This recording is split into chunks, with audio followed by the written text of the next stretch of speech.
everyone, welcome back. In my last video, we already discussed the exam pattern, how many questions, how much time you will get. So, we aren't going into that again today. Let's go straight into what really matters, the detailed syllabus for paper 2, the one you need if you want to teach classes 6 to 8. And trust me, if you understand this syllabus clearly, half your preparation tension will just disappear.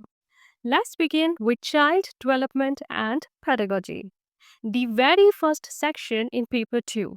This part is all about understanding the growth and learning of children aged 11 to 14 years and applying the right principles in your classroom. So, here are the main areas you need to focus on. First, think about how children develop and learn at this age. Ask yourself, how do their thinking skills grow as they move from childhood to adolescence? What challenges do they face in learning? Next, remember the names Piaget, Vygotsky, and Kohlberg. Study Piaget's stages, especially how children move to logical and abstract thinking. Learn Vygotsky's ideas about how social and cultural environments help kids learn. And don't forget Kohlberg's stages of moral development. How do children decide what is right or wrong? Now, let's talk about inclusive education. How do you make sure every child, including those with special needs, feels welcomed and supported in your classroom? Think about real situations. What will you do if a student needs extra help or different resources? After that, focus on motivation and learning styles. Why are some students always excited to learn while other needs more encouragement? Explore different learning styles, visual, auditory, kinesthetic, and how you can design lessons for all types. Finally, be ready with practical CCE, that is, continuous and comprehensive evaluation, and classroom examples. How would you assess your students in day to day teaching? Can you share a real example from your classroom that shows how learning takes place? Keep these 5 points in mind: development and learning, Piaget, Vygotsky, Kohlberg, inclusive education, motivation and learning styles, CCE, and classroom examples. Every exam question will touch on one of these areas, so know them inside out.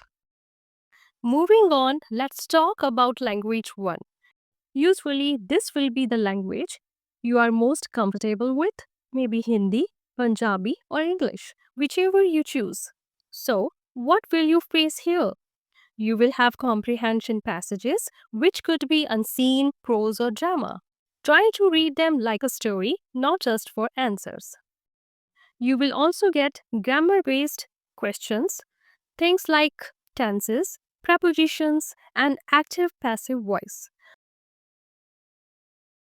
Ask yourself, how would I explain these to a child struggling with grammar? Most importantly, there will be questions about language pedagogy. They want to know if you can teach language effectively, how you remove errors, and how you encourage children to speak and write with confidence and creativity. Here's my advice: don't spend all your time on grammar rules. Practice pedagogy, MCQs each day. This section can give you easy marks if you approach it the right way. Let's come to language 2. This must be different from the language you chose first. If you went with Hindi as language 1, maybe go with English as language 2, or the other way around. This section is usually a bit lighter. You will mostly find comprehension passages and basic grammar here. But don't make the mistake of ignoring the teaching methods. They will still check your approach with pedagogy questions, so keep practicing those as well. Alright, future math and science teachers, this part is for you. For mathematics, here's what you can expect. Topics like algebra, geometry, mensuration, data handling, ratio and proportion, and basic arithmetic. When you see a problem, think about how you can make it simpler for students in your class.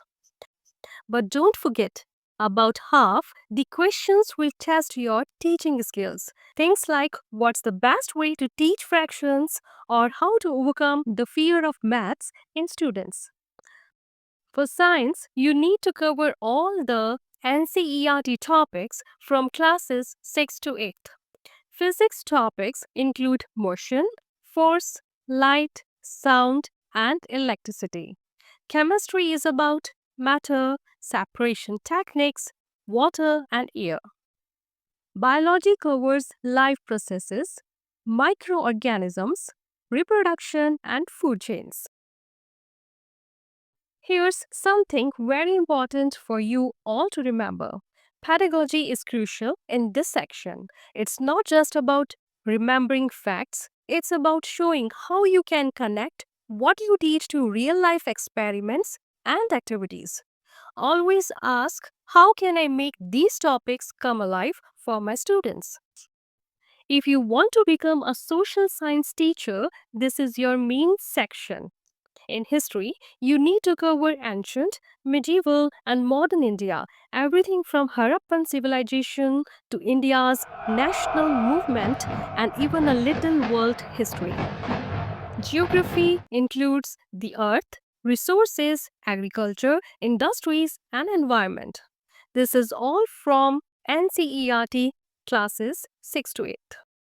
In civics or political science, you will study the constitution, government, rights, democracy, and social justice. Economics will cover the basics like production, sectors of economy, money, and sustainable development. And don't forget, pedagogy matters here too. A lot of questions will check if you know how to make these subjects interesting using maps, charts, and group discussions. Now, let's be honest. Many of you are a bit afraid of social science because it looks loaded with facts and dates. But if you want to teach classes 6 to 8, you can't make social science boring. If you do, students will lose interest faster than you can say industrial revolution. That's why I'm going to share how social science pedagogy is tested in CTET and more importantly, how you can make this subject exciting, meaningful, and even scoring. Let's start with a basic question. What is pedagogy? It's just the science and art of teaching. In CTET, they are checking whether you know both your subjects and how to actually teach them in real classrooms. So, be ready for questions like why do we teach social science? What's the best way to introduce a topic? Or how do we connect what we teach to students' real lives? Remember, if you get the hang of this, you can easily score 20 or more out of 30 in social science. Why do we even teach social science? Here's why. It helps students understand society and their own roles in it. It helps them become responsible citizens, learn from the past, plan for the future, and develop critical thinking and decision making skills. So, next time you are studying for pedagogy questions, think like a teacher, not just a history student. How to make history interesting? Let's face it, history only gets boring if we teach it as a list of dates and facts. You should focus on telling stories, exploring connections, and explaining causes. Instead of just saying Battle of Plassey happened in 1757, ask why did this battle happen? Who were the main players? What changed after this? Use storytelling, timelines, role plays, and classroom debates so your students don't just memorize history, they experience it. How to teach geography effectively? Geography can be magic with the right tools. Bring out maps, globes, charts, and even use Google Earth. Let your students locate things themselves and always relate topics to their surroundings. For example, when you teach about rivers, ask about the rivers near your students' hometowns. My tip here is simple. When in doubt, use maps or activities. In CTET, this is usually the best answer. Civics or political science is not supposed to be dry. Use real life examples, current events, news, panchayats, elections so students can see civics in action. Start discussions like what does equality mean in your class? Or how would you solve a conflict between friends? This way, civics turns into real life, not just theory. Economics sometimes scares students, but it's actually practical. Teach it with real life examples. Talk about why onion prices go up and down, or discuss what kind of jobs people in your class or their family do. That's what real pedagogy means, connecting textbook content to daily life. Remember, in CTET, most pedagogy questions won't just ask you history, dates, or facts about revolts. Instead, you will get questions like which method is best to teach revolt of 1857, or what's the main objective of teaching geography, or why should we encourage group discussion in civics. So always focus on teaching methods, learning goals, and child centered approaches. Here's my quick action plan for you. First, NCERT books are your base. Read every chapter with the mindset of a teacher, not just a student. Next, learn teaching methods like storytelling, activity based learning, projects, and role plays.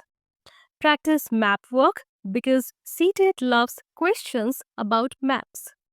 Make sure you solve previous year questions. They will train your mind to think like an examiner. And finally, always relate concepts to daily life. This will help not only in CTET but also in your practical teaching. So, aspiring teachers, social science is not boring. In fact, it will be your most lively and interesting subject if you know the right way to teach.